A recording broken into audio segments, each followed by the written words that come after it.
A very good evening to you. Thank you for joining us. Welcome to Sports Tonight. This is the Wednesday night edition of the show. Promises to be exciting. Plenty of information to share on the program tonight, and we will, of course, be giving you plenty of fun as well. Welcome once again. It's time for us to take you on an exciting journey around the world of sports, and tonight it's not going to be any different. We will, of course, be spending quality time to take a look at what is happening here in Nigeria, and we also have a very good slice for you of what is happening outside of our shores as well. So thank you for joining us, and welcome to yet another 50 minutes of sports talk on Sports Tonight. My name is Tony Ibitoye. Let me quickly introduce to you my partners on the program tonight, and Sisi joins us on the show tonight. Sisi is with us tonight, and when you get Sisi around, you know there is plenty of women's football to talk about, and that's why Sisi is with us on the program tonight. So let me introduce to you Sisi Omorogwe. Sisi, good to have you on Sports Tonight. Thank you, as always. Plenty of excitement in the air. Definitely. Rivers Angels, of course, doing the double this season. So we'll definitely start from there. And of course, the Women World Cup as well, in the news. The draw definitely will hold December. So we're keeping our fingers crossed, of course. To see what happens. That's when the countdown proper will begin. Will begin. All right. So that's 2015. Fantastic. So that's also on the menu tonight. But Onye is also with us on the show this midweek. Onye, I mean, the time is going to come. I'll stop introducing Onye, but there may be some people who are watching us for the first time on Sports Tonight. So I have to keep doing this every night. Onye is with us on the show. Onye is the news editor of Sporting Live newspaper. It's one of Nigeria's best circulating all sports newspapers, and Onye is always here to give us plenty of insight into some of the issues that we'll talk about on Sports Tonight. Onye, thank you for joining us once again on Sports Tonight. A lot of interesting things to talk about, really. The season is over, but it's not over. It's not. For the players. Instead of going on pre-season, you have to chase your money. Yeah, you have to. Chase your money. If you don't chase it now, nobody's going to chase it for you. All right, but good to have you on Sports Tonight, and a lot to really talk about as we prepare for another 50 minutes of excitement. Yeah, thanks for having me, Tony. I think you are talking about Bayelsa United. Yeah. You know, they demonstrated a day before the last round of games. Yeah. The game ended on Sunday. On Saturday, and they went away to win. They demonstrated with Bayelsa Queens and Bayelsa United. So they have continued. They have just continued from where they stopped the last time, and I don't think it's good for football. When players enter into contractual agreements with clubs, they should be able to pay them as at when due.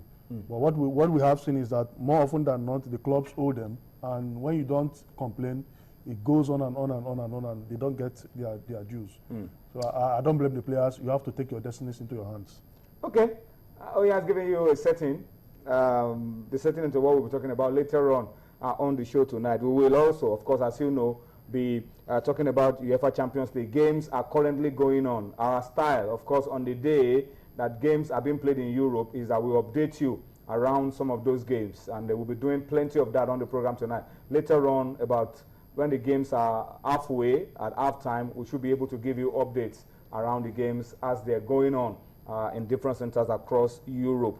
We will talk about the girls, talk about the Super Falcons on the program tonight, talk about Bayelsa United as well on Sports Tonight, and we will, of course, expect you to also talk to us as we go along on the show this Wednesday. But before we ask you to talk to us, let's just take some issues out of the way very quickly. Let's start off the show on this note. It's a rather sober note, and it is still in the line of what we've always talked about, honoring our heroes, honoring those who have brought smiles to the faces of those who love the round leather game. And tonight we're starting on a very, very sober note, because the man whose picture you're seeing on your screen, his name is Yomi Peters. If you are a lover of stationery stores of Lagos, definitely you must have come across that name, Yomi Peters. That's the picture of the man right there on your screen. The sad news is that Yomi Peters has had a long battle with cancer.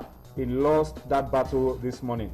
Yomi Peters, interestingly, on Sunday, one of the FA Cup legends of the game that was honored by Lagos State government on Sunday at the Federation Cup final. But just a few days after, is no more. Yeah, that's right, Toyi. The wife collected the award on his behalf last Sunday before the Federations Cup final. Unfortunately, 3 days after, he died at the age of 74. Just like you said, he died of gastric cancer as a result of an early abdominal tumor surgery.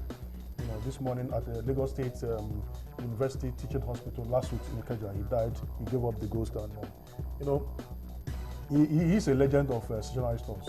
A former striker, former captain of Stores, when Stores was the darling team of Lagos and Nigeria. He was also a national team player. Absolutely. But people do not remember that he played for the national team. Absolutely. All they remember about Yomi Peters is that he's a Stationery Stores player. No, because in the late 60s, early 70s. Because at that time, Stores was even more popular than the national team. The clubs were even more popular. Stationery Stores, Bendel Insurance, Rangers, IRCC were more popular because of the followership. So we can't say more of this player. Reactions have, been trailing in.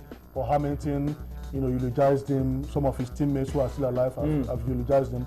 And the good thing is that he was honored while he was alive. I think we missed it narrowly. Yes. I mean, he was able to get those honors while alive just by 3 days. Maybe Governor Fashola had the premonition that this man might go anytime from now, and they honored him. And a great player, we need to immortalize him because of his contributions. Even when he retired, he coached Stores. He had 1 or 2 roles to play, to helping Stores revival. Unfortunately, Stores, have gone back to the Nationwide League. We just pray that his memory will linger on, that Stores will rise up, to continue to immortalize such players that contributed immensely, to the club in the past.